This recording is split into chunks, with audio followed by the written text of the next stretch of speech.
All right, hey guys, welcome to Friday Night Bible Study through the book of Romans, verse by verse. And we're going to get to it in just a moment. Or, as we say, that Romans is, uh, some of you may not know this, but there is a witnessing tool that they use from the book of Romans that they actually call the Romans road to salvation. And um, this is and as we journey through Romans, as we journey through Romans, um, it is one of the most simple, laid out scriptures on salvation. That's why I often say that by the time you get to chapter 8, you would have known and you can read ahead. I would encourage you to read ahead, to study in a plain, simple way, and you will, if you read it, and we're going to study it, obviously, but if you read it and then of course study it, you're going to see salvation in the simplest. Understand salvation. Let me correct that. You will understand salvation in the simplest way as God intended for us to know. One of the sad things about Christianity, and I use the term Christianity very loosely. Christianity is a religion. Now, the word Christian, which later then developed into Christianity, the kind of name brand for the religion, or you can even say for the followers of Christ. Okay? You start off in the book of Acts with the term Christian, which was a derogatory term. And so much like we would probably say Jesus freak, Bible thumper, it wasn't flattering. It wasn't something that was meant to flatter. It was kind of a make fun. But the Christians, the believers, say, "Fine, I am a Christ-like person." So what they meant for it to be insulting, believers would then say, "Okay, fine, call me a Christ." John, or Christ-like person, that was like the highest order of of compliments. Even like when Paul was in prison, and he would say, "Paul, a prisoner of Christ." What was meant to be, again, just like, again, if we look at a person today, that's we would call a jailbird or something like that. Well, that to be a jailbird, to be a prisoner of Christ, was again a compliment. So, as we go through Romans, and so we're kind of, in a sense, systematically, methodically, that we're going through how we are understanding why. Okay, we are understanding why, one, we need to be saved. We are understanding what salvation is, who saved, who did he save, and then how do you get this salvation? How do you get saved? And so Romans, again, is a wonderful book. So let's kind of jump into it. I'll start reading at verse 18. I'm not going to linger there, or at least I will avoid the temptation. Here we go. For God's wrath is revealed from heaven against all ungodliness and righteousness of people who by their unrighteousness suppress the truth. Since what can be known about God is evident among them because God has shown it to them, for his invisible attributes, that is, his eternal power and divine nature, have been clearly seen since the creation of the world, being understood through what he has made. As a result, people are without excuse. So we kind of went through this, like I said, resisting the temptation not to kind of go over this again, but we talked about the creation that honestly, you cannot look at creation honestly, genuinely, and then say, well, this just happened through natural resources. There's a lot of effort to come to that conclusion. A lot of effort. Verse 21 says, for though they knew God, they did not glorify him as God or show gratitude. Okay. So who is he talking to here? Let's kind of go back. Those who suppress the truth in unrighteousness. And kind of interesting that he says, for though they knew God, they did not glorify him as God or show gratitude. Instead, their thinking became nonsense and their senseless minds were darkened. Now, Paul is not saying that these people were at some time saved or born again. And the only person you could say that about would be Adam. That Adam starts existence, the creation, alive. And he went from life to death. And so, in a lot of respect, that is the most saddest story. Adam's story, without a doubt, is the most saddest. From Adam's fall, all of humanity starts with death or alienation from God. We start off dead. Adam started off with life, right? And he starts off with life, and then from life to death.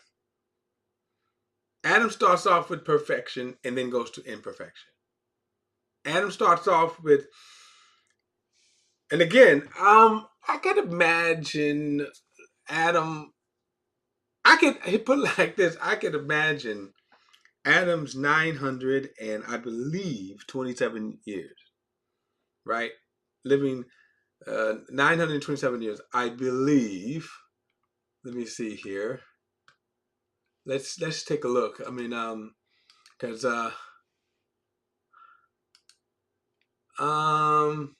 let's take a look. All right, here's Adam. 930 years. I'm sorry, 900. Here it is. Adam lived 930 years and then he died. Now, I could imagine. Now, think about this since I'm on this here. Adam was 130 years old when he fathered a son in his likeness according to his image and named him Seth. Now, if you kind of go back to the creation story here, remember there was Cain and Abel. So all of Genesis 1, 2, 3, let's put like this, 3 and 4, all Adam's life up until Seth was 130 years. Which means that if you look at it in the perspective of his life, he lived 800 years, right, after the birth of Seth. Which means that the majority of his life he lived in a spiritual dead condition. Now for us, that's all we know. That's all we know, being dead in sin. But Adam lived. Now we have to also, if we look at or guesstimate a timeline here, from the time that Adam was created to the time he fathered Seth. So before that period of time, we don't know from a timeline when he ate the fruit and then died. So what we do know is that there was a period of time, and then we could certainly guesstimate maybe before 100 years. That, in other words, here's my point. He wasn't in the Garden of Eden that long. That's the amazing thing here, that he wasn't in the Garden of Eden that long. That he enjoyed. And then when you measure it against the 930 years that he lived, when you measure his fall from that, right? When you measure that, it's just a fraction. But he knew it. He knew what think about this. He knew what it was like to live. He knew what it was like to have life, perfection. Think about the world, perfection. And then all of that changed because of his act of rebellion. You think about that. Wow, I'm thinking about this right here, And my point is that for these, and it's actually going to be more than 800 years, right? I'm going, if we was to guesstimate, no more than 100 years that he was in the garden before he sinned, and then you have that time with Cain and Abel, because they were grown men when Cain killed Abel, and then you add another period of time when we come to 130 years that he gives birth to Seth. So here's my thing. He had to have been kicking himself for 900 years or so. Right? 900 years or so. He had to have been kicking himself to know what that period of time before he ate the fruit. Okay. So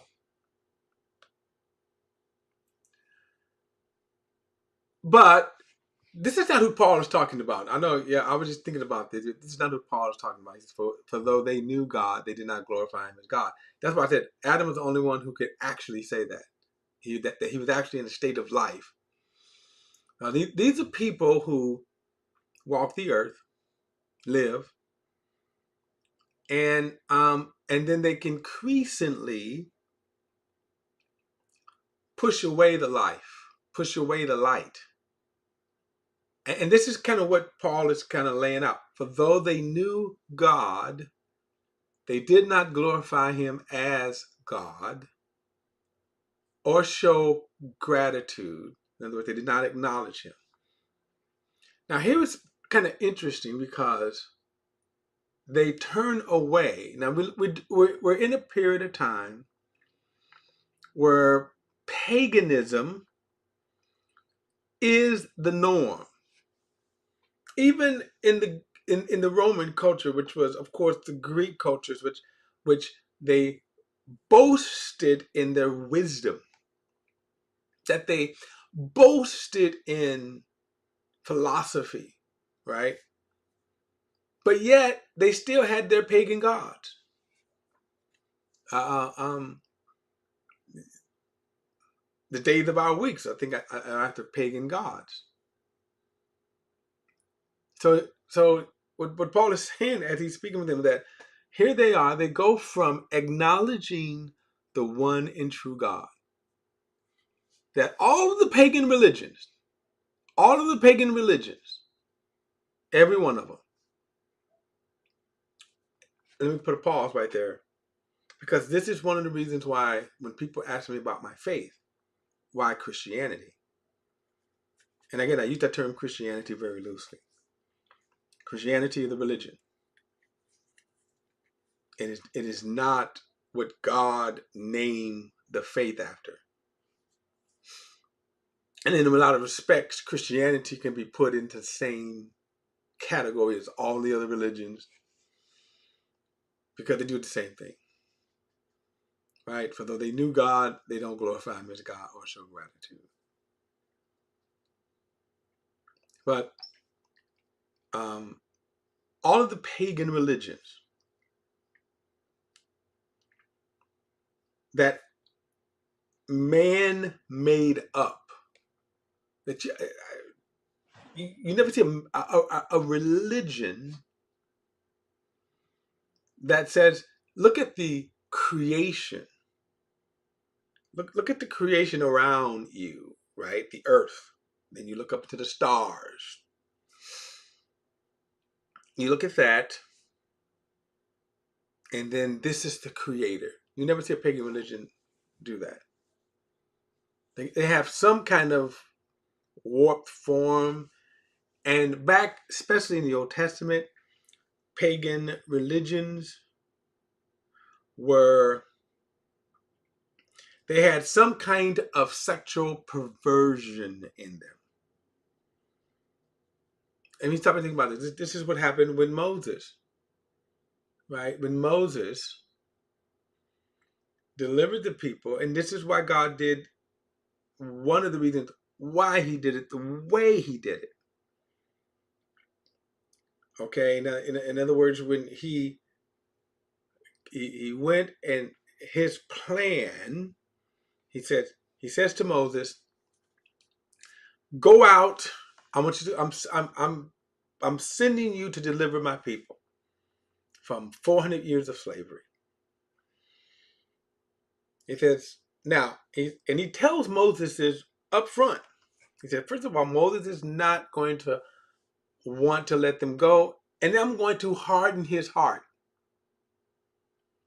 so that I can work my wonders in, show my wonders first and foremost to his people. And so the different plagues, now get this, the different plagues were designed to destroy the Egyptian gods. Again, which were silly, right? And so God destroys the Egyptian gods. This was to show the Israelites, the one and true God. And you would have thought that that's what they would have walked away from. Hey, guess what? We're walking out of Egypt, walking through the Red Sea with the one and true God. And about 3 months after they come out of Egypt, they make the golden calf. Right? They just don't take wood. It's a golden calf. Everybody put their jewelry, their earrings in. They made the golden calf. Which, by the way, where did they get those earrings from? From the Egyptians. They plundered the Egyptians for all of the slavery, right?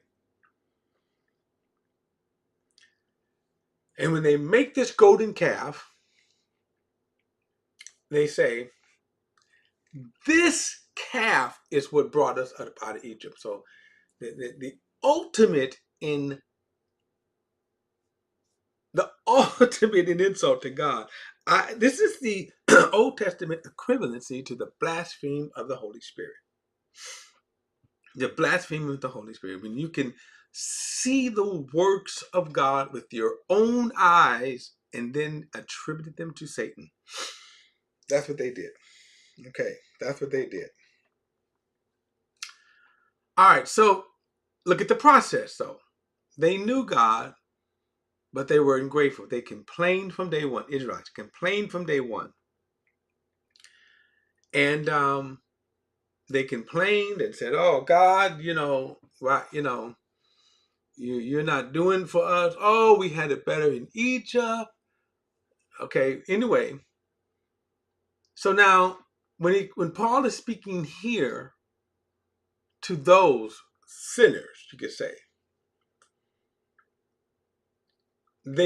he says, for though they knew God, they did not glorify him as God or show gratitude. So that's kind of a pattern with people.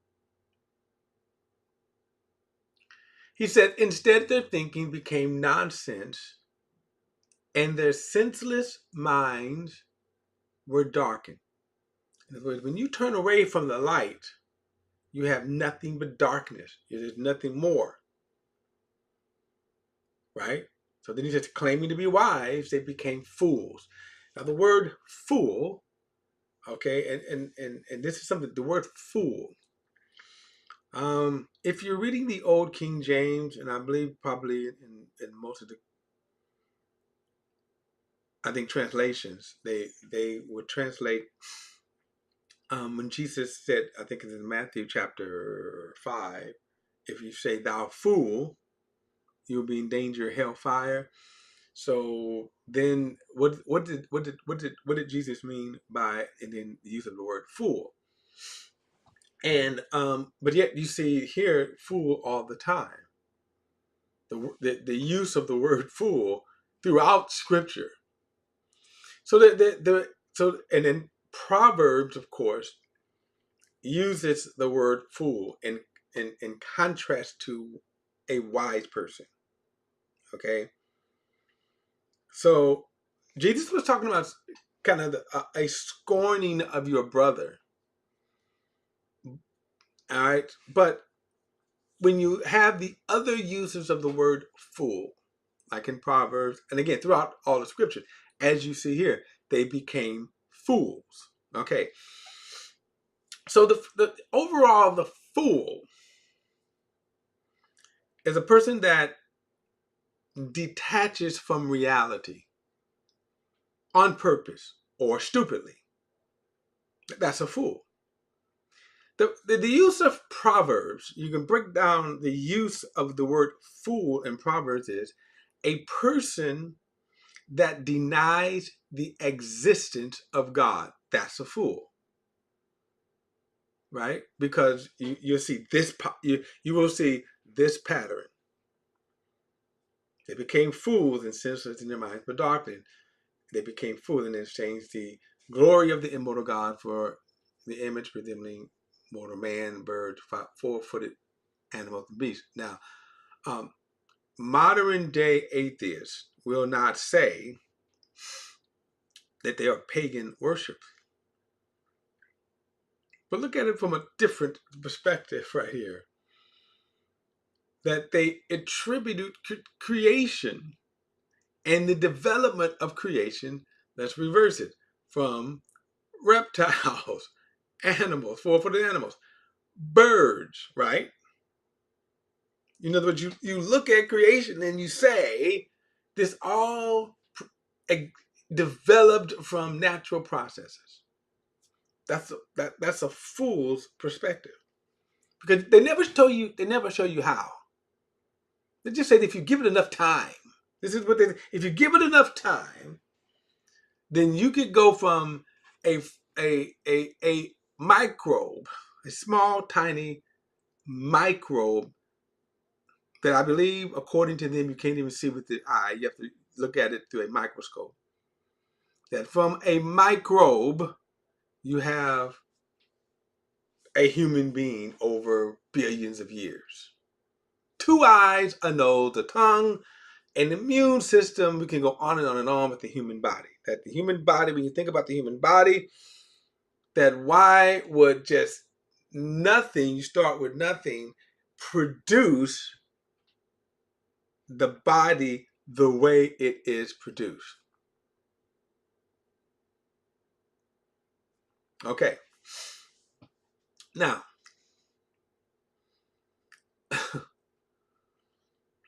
So pagan, they knew God or they deny God, and then what happens? Then they become fools. So the first definition of fool is, or use of fool, is you deny the existence of God. And I believe this, which is to me one of the foundations of atheism, because if you get rid of God, then you're not accountable. You're not accountable to the morals. You're not accountable to right and wrong. Now, modern day atheists, and they'll just say this, so they've kind of evolved in their thinking. So they're not going to. So like, if you challenge them and say, "Well, where do you get your morals from?" They're kind of prepared to answer that. It's not that it's a good answer, but they are prepared. Like if you challenge, a, if you challenge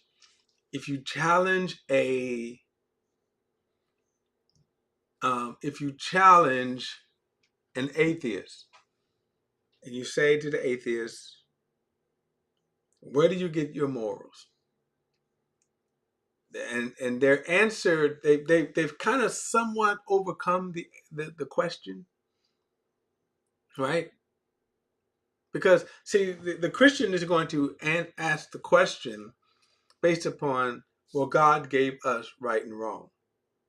God gave us the law, and that's, by the way, that's kind of true. In other words, when you look at, we go back to Adam, that at some point, if you don't have law, if you don't have law, if you don't have right and wrong, then who is right and then who is wrong? Well, what we saw in the Old Testament is the one who's the strongest. That that's right and wrong. In other words, if I'm stronger than you, I can take your goods. I can rape you. And if there is no law, if God did not give us the law, again, man on his own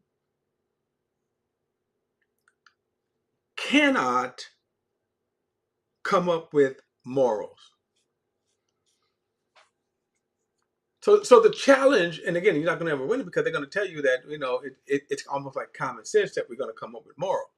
It's common sense that, you know, think about this. Why don't we kill each other in a nuclear war? They call it mutual destruction. But you see, at some point, a fool could push the button. A fool can push the button. Think about the nature of Islam and the terrorists. When you can strap on a bomb and say, if I kill myself in the name of Allah, then here's what I'm going to reap in the afterlife. So I don't care that they're foolish enough to believe that. However, the damage, as we have seen with 9/11, that's where we don't want to experience that. So when you eliminate God, that's what happened. When you eliminate God, then you will say, how would you arrive at right and wrong? So even with their answer now, their improved answers, you still have to say, but okay, but still, what makes right right, and then what makes wrong wrong? So if you go back and say, okay, the 10 Commandments you despise. And by the way, I'm not saying that we should live by the 10 Commandments. I mean, for us, as our culture, as our law. We don't, and our law is not based upon that. Because then again, you have people that will again violate that as Christians right now, who support a political ideology. They break their own value. Now, why? Because that's the sinful nature. But if you eliminate God, because as a believer, the reason why we say that the Ten Commandments is God's standard. Not only command, but standard. Now, if you say there is no God, then what is the value of that standard? So why is stealing wrong? As I said, it comes down to the survival of the fittest. And that's kind of the evolutionary thing, the survival of the fittest, that they say that stronger species will survive and weaker species won't. But I mean, if you're already here, the same thing goes along, right? The same thing goes along in that if you say God is out of the picture, then logically, why isn't stealing okay if I'm big enough and bad enough to steal?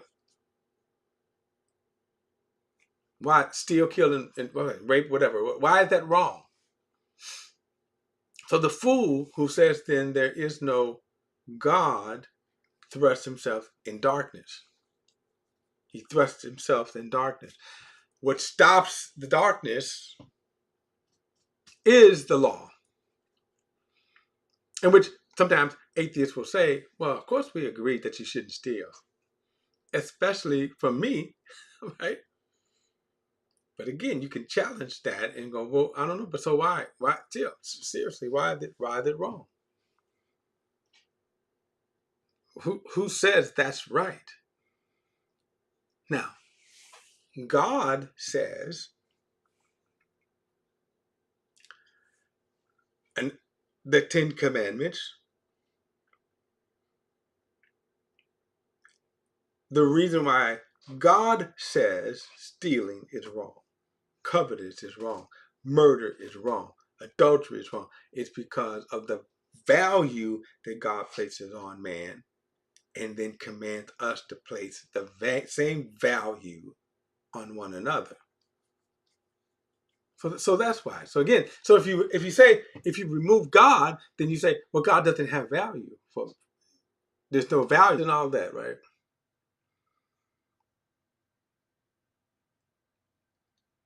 Sin, and if you want to say babies,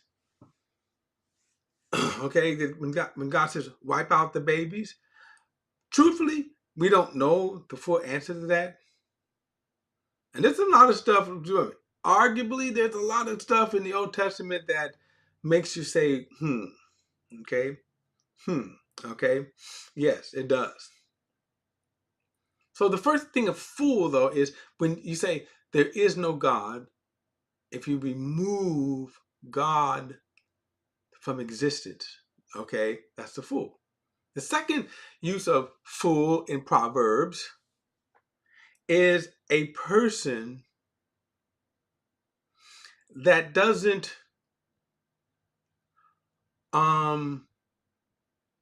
believe in God. Now think about that. So a person doesn't believe in God. So the first thing is that person doesn't believe God exists, and then the second thing is that person who doesn't believe God. So he may believe God exists, but he doesn't. I'm not believing God. God says don't go that way. You go that way. You don't believe in God. You don't believe God. And then the third example of a fool is a person who doesn't obey God. So now we're not obeying the righteous judgments of God. Okay, so that's how when you read through Proverbs, that's how you're going to see Proverbs then use of the word fool. When you see this use of the word fool here, then you can look at in a more broader way the person that denies reality, follows reality, detached from reality. That's a fool. And then we can always say that in some way we've all acted foolishly, right? We've all acted foolishly, making a decision that was wrong. It kind of foolishly. But in this case, he says, claiming to be wise, they became fools. Now, why did they become fools? Because, let's go back, they did not glorify God or show gratitude. So then their thinking became nonsense, and then their senseless minds were darkened. And so this spiritual darkness, now they become fools. So then he says, and then they exchange the glory of the immortal God. Now stop. What is the glory of God? Well, he says here, we can say, forget the message for a moment. But remember what he says right here. What can be known here for his invisible at verse 20, for verse 19. So since what can be known about God is evident about them, among them, because God has shown it to them. So here's this. The fool says, he pushes that away.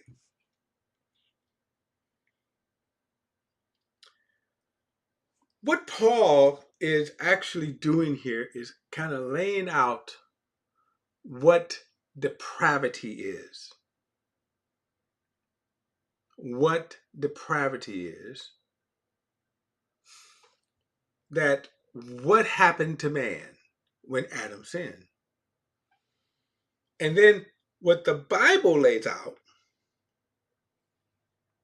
we see this depravity sewn in the thread of scriptures from Genesis to Revelation. Now, there are people,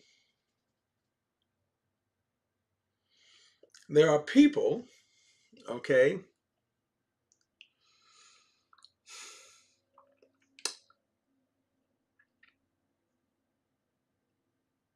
that will say, I'm a good person. That, and let me use this silly illustration. The rapture movies, the Christian rapture movies.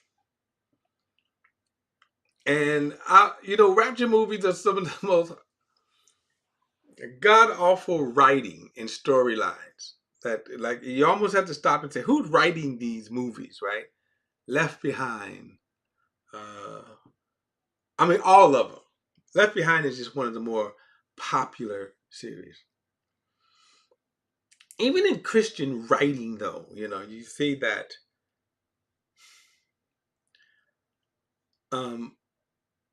their protagonist, their hero, is like a unbeliever, if not atheist. He's the hero, and then he doesn't turn to Christ until the very end of the movie, when it's kind of like, okay, God, I'll try the Christian thing. Or, God, if you're out there, okay, right? That's Christian writing. That's literature. It's not, again. But when you look at these movies and stuff, like, for example, you see how the rapture movies start, right? That they always kind of start off with in the suburbs, right? They always start off in the suburbs, and by the way, the upper middle class suburbs, and then the wife, who's a stay-at-home mom, okay, is trying to get her husband, the non-Christian, to go to church, and he's blowing her off. But he's not a bad guy. Look, he provided a nice home. And she's like, honey, give Christ a chance before it's too late. And he's blowing her off. And then maybe the children, the teenage children may not be living the way of Christ. But the little young Billy is. And then the rapture happens. So the husband's left behind. The wife is gone. Little younger children are gone. But they always kind of show that those who are left behind, they're not bad people. They don't understand why they got left behind. They're not bad people. And this is how Christians say that. The reason why I'm making fun of this is to kind of show you That's not the reality. That a lot of people think that I'm not that bad of a person. In other words, I would not kill you. But do you know that in every example, okay, in every example where humans are left to themselves, they fall to the sinful nature. Think about what was told about the wild, wild west. Think about even when people claim to have this moral superiority, behind the scenes were always, right? Behind the scenes were always the, the Catholic Church, the Mother Church. Look at the scandals of all of the pedophilia that's going on, fornication's going on behind the scenes. And they just put on their nice little suits and come before people and say, look, but yet, see, so again, and I often say this too, that when you see the progression of sin, the introduction to the law, of the law, curved that sin from boom exploding. It curved it. It curved it. So as you see the thread of sin through Scripture, look at the Pharisees. The Pharisees were the holiest people. The Pharisees were some of the holiest people, and they were, they were the holiest people. And so when you you think about, they could cite scriptures, they did all of the rituals, and yet they conspired to frame an innocent man.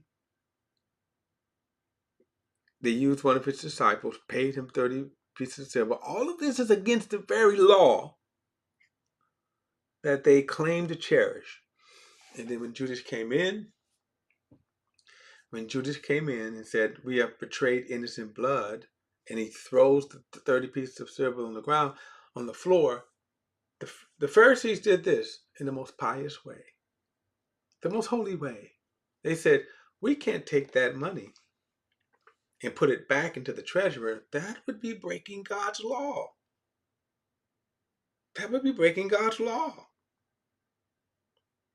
See, the cognitive dissonance, the hypocrisy, to act as if God was going to say, oh, you guys, at least you didn't do that.